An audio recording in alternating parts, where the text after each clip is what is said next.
ورحمة الله وبركاته. horta laba arrimood baan marka hore iska riixayaa intaan salaamo iyo hadalka u gelin marka hore waxaan hubsanayaa in aanan kulmiye ku halmaamin sidii raba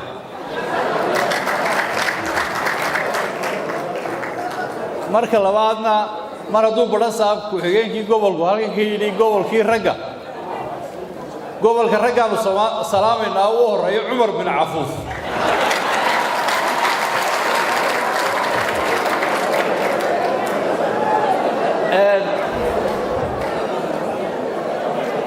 waxaan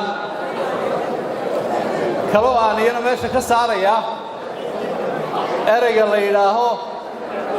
siyaasi madax bannaan intaan halkaas soo lugeynayay baa ugu dambaysay wixii marka laga bilaabo waddani baan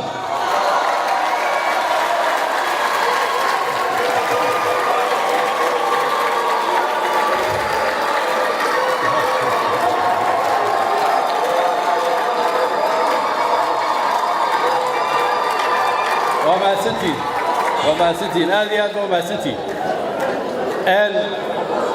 mahadnaq ballaaran waxaan u soo jeedinayaa dadkii xafladan soo abaabulay shirkan hawsha weyn ka soo galay oo hogaaminayay intaan ka warqabo xogayaha guud qadar oo rag kale waaweyn oo xisbiga madaxda kayna ay kula jireen aad iyo dhalinyaradii aqoonyahanka ahayd aad u mahadsantiin waxaan salaamayaa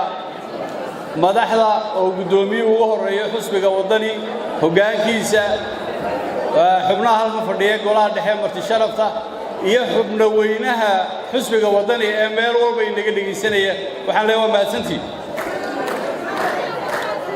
waxa kaloo aan salaamayaa xubnihii xisbigii aan ka yimi ama se layga soo ceyliyey بين محي تري بورا ما كيف يديروا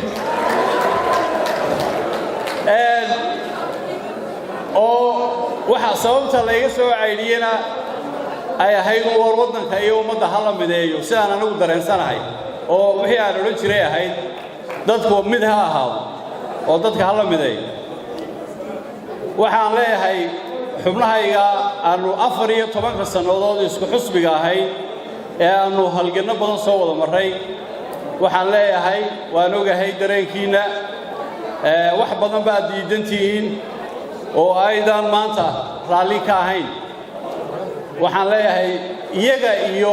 Soomaaliland inteeda kalaba dulqaad baan way isbedeli doontaa waxaan leeyahay naftiina ha guhaadinina Mareykan oo 400 milyan ayaa Trump iska soo helay Donald Trump iska soo helay inagoo 4 milyan madaxweynaha maanta jooga hadaynu soo helay la yaabalihi way dhacdaa wax badan oo aad u hal weynay inay sida kale isu bedelaan marka waxaan leeyahay walaalayaal arrimo way isbedelayaan iska dulqaata ma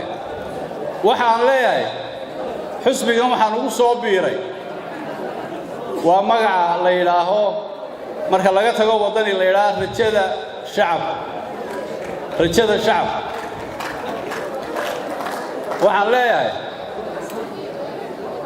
waxaan leeyahay walaalayaal idinkeedi maayo idinkana idinkumaan ogeyn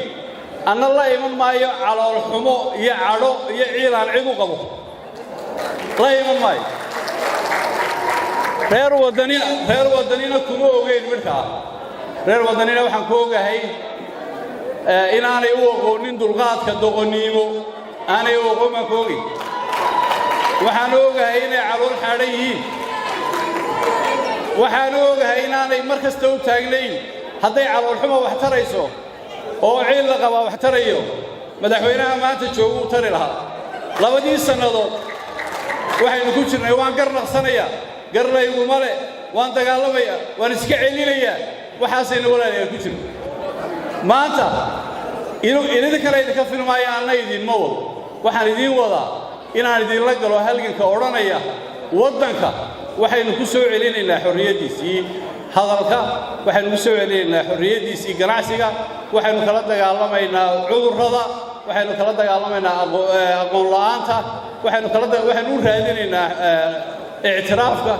وحلا لو وحي ولا من لماذا أمضى أو أكش غير إنسان هراء إما كان